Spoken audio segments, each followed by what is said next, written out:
Disclaimer. Seperti yang lo tahu, ras manusia ada banyak kan? Ada Mongoloid, Negroid, Kaukasoid, Australoid, Android.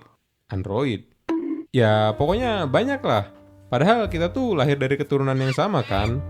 Bukan yang ini kocak, tapi dari Adam dan Hawa. Mereka kan turun ke bumi tuh, terus punya banyak anak, sampai akhirnya ke kita. Tapi kenapa keturunan mereka tuh bisa beda-beda? Ada yang kulitnya coklat, putih, hitam, kuning, rambut lurus, ikal, kribo, dan lain-lain. Kenapa ini tuh bisa beda-beda? Padahal nenek moyang kita tuh sama kan, Adam dan Hawa? Nah, jadi ini karena manusia tuh ngalamin evolusi. Evolusi di sini tuh bukan kayak T-Rex yang jadi ayam, tapi lebih ke adaptasi tubuh manusia sama lingkungan tempat mereka tinggal. Dan adaptasi ini juga perlu waktu yang lama banget, bisa sampai ribuan tahun. Soalnya gini, dulu keturunan Adam dan Hawa ini cuma tinggal di satu daerah. Karena makin lama makin banyak, akhirnya pada nyebar ke seluruh penjuru bumi. Ada yang di gurun, ada yang di hutan, ada yang di pegunungan, ada yang di pantai, ada yang di wilayah bersalju. Pokoknya nyebar kemana-mana. Selama penyebaran ini, tubuh manusia tuh ngelakuin adaptasi sama lingkungan di mana mereka tinggal. Misalnya ada orang yang tinggal di gurun.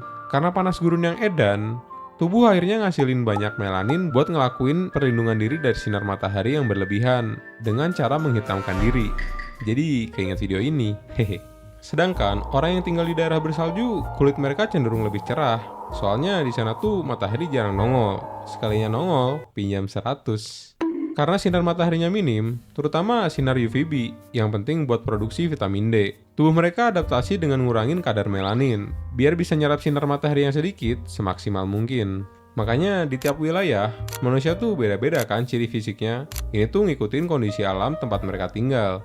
Ya ini kayak pembaruan sistem bertahap lah ibaratnya, dari V001 sampai ke VN. Tapi bang, kenapa orang Arab tuh banyak yang putih?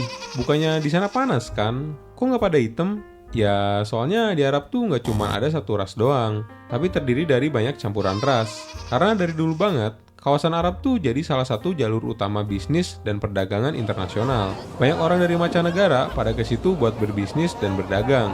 Dan mereka di situ tuh nggak tinggal 1 hari 2 hari doang, bisa sampai waktu yang lama. Akhirnya banyak interaksi, pada nikah, dan punya keturunan yang nyampur, yang jadi warga lokal situ.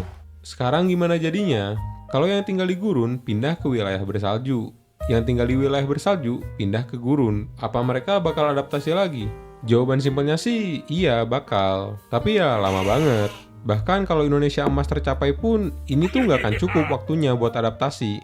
Soalnya adaptasi tubuh manusia tuh bukan kayak ganti baju, yang hari ini pindah besok langsung bakal berubah.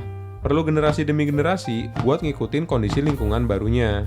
Contoh simpelnya sih kayak lo yang tinggal di perkotaan tiba-tiba pindah ke daerah pegunungan. Pasti tubuh tuh bakal kesulitan buat napas karena oksigen di sana tuh tipis. Napas jadi ngos-ngosan, jalan dikit udah capek. Padahal biasanya lo lari 10 km kuat-kuat aja.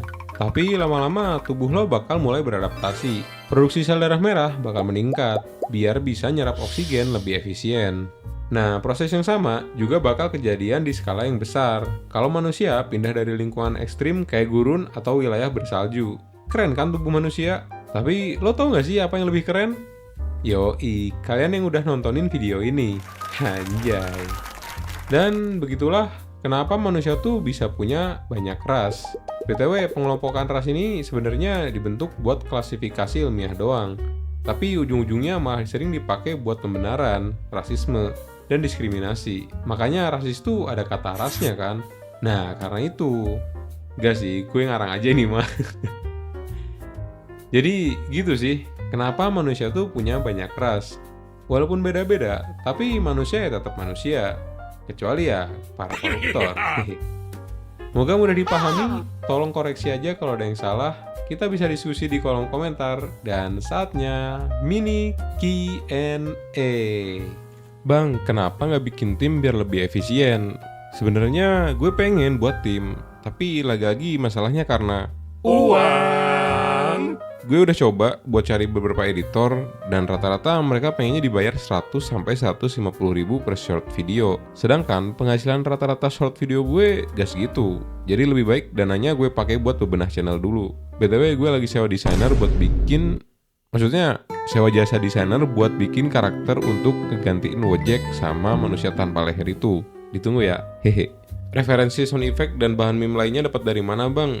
Kalau sound effect biasanya nyari di My Instance sih, tapi kalau nggak ada ya paling googling aja gitu.